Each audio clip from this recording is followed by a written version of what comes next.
Halo semuanya, apa kabarkah kalian saat ini? Ya, saya harap kalian semua dalam keadaan yang senantiasa baik-baik saja. Apa yang terjadi di manga One Piece chapter ke-1067 sebagian ceritanya memang telah saya bahas sebelumnya.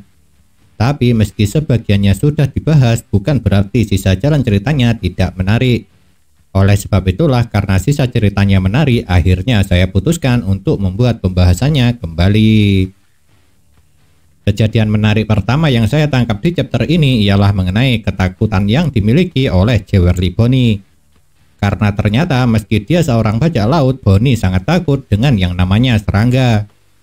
Bahkan saking takutnya putri dari Kuma ini sampai dibuat pingsan setelah dia dikerubungi oleh serangga yang jumlahnya lumayan banyak. Sebenarnya memang tidak aneh jika seorang wanita takut dengan seekor serangga.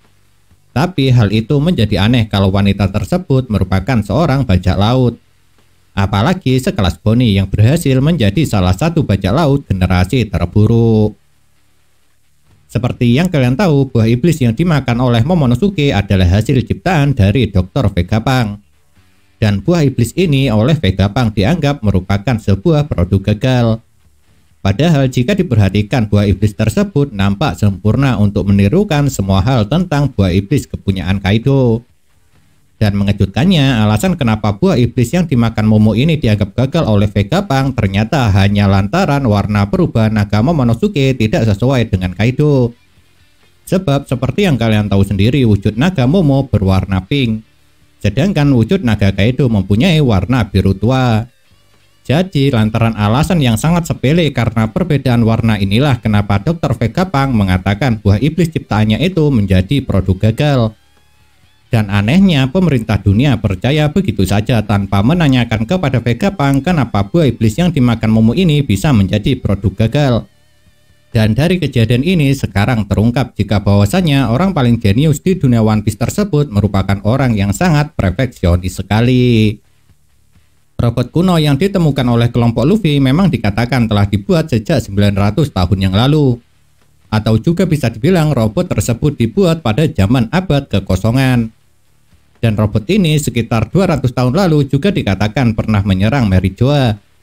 Dan menariknya, ternyata menurut Dr. Vegapunk sebenarnya robot tersebut sama sekali tidaklah rusak.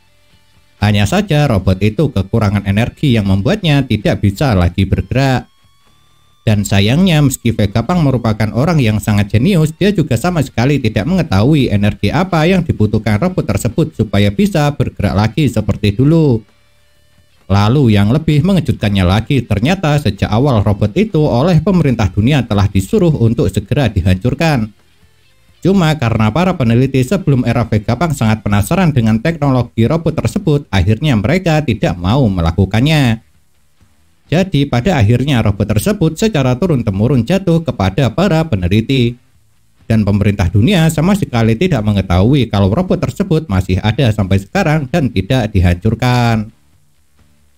Dari semua kejadian itu ada satu hal lagi yang kalau menurut saya lumayan mengejutkan.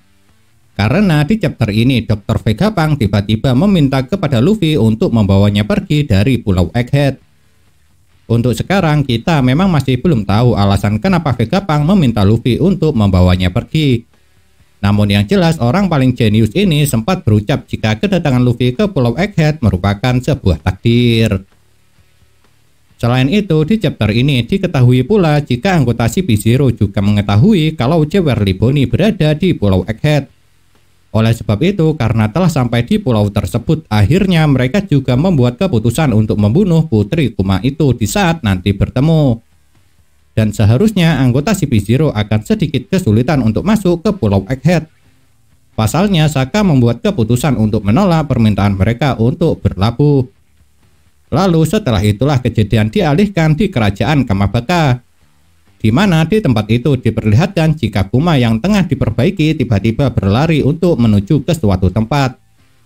Padahal kondisinya saat ini sangatlah tidak memungkinkan untuk bergerak. Yang hal itu terlihat saat Kuma terjatuh ketika sedang berusaha berlari.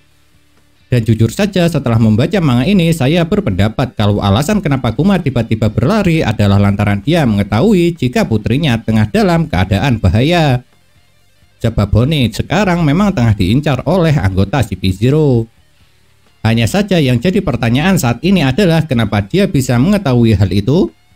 Kalau menurut saya jawabannya ada dua kemungkinan. Pertama, dia tahu karena di tempat CP0 ada Seraphim dari gen Kuma. Yang bisa saja karena dibuat dari dirinya sendiri, Kuma bisa mengetahui apa yang ada di hadapan Seraphim tersebut. Sedangkan alasan yang kedua mungkin adalah sesuatu yang ingin diberikan Dr. Vegapunk kepada Bonnie. Karena di chapter ini orang paling jenius di dunia One Piece itu memang mengatakan jika dia punya sesuatu yang harus diberikan kepada Jewelry Bonnie. Lalu sesuatu itulah yang dapat memberikan informasi kepada Kuma yang tengah berada di kerajaan Kamabaka. Nah, itulah yang dapat saya bahas mengenai manga One Piece chapter ke 1067 ini. Kalau menurut kalian kejadian manakah yang paling menarik? Jika memiliki pendapat, jangan pernah sungkan untuk menuliskannya pada kolom komentar. Karena komentar kalian itu sangat berarti bagi saya. Entah itu untuk dijadikan bahan konten supaya kedepannya menjadi semakin menarik lagi, ataupun dibuat sebagai bahan referensi perdebatan di antara kita semua.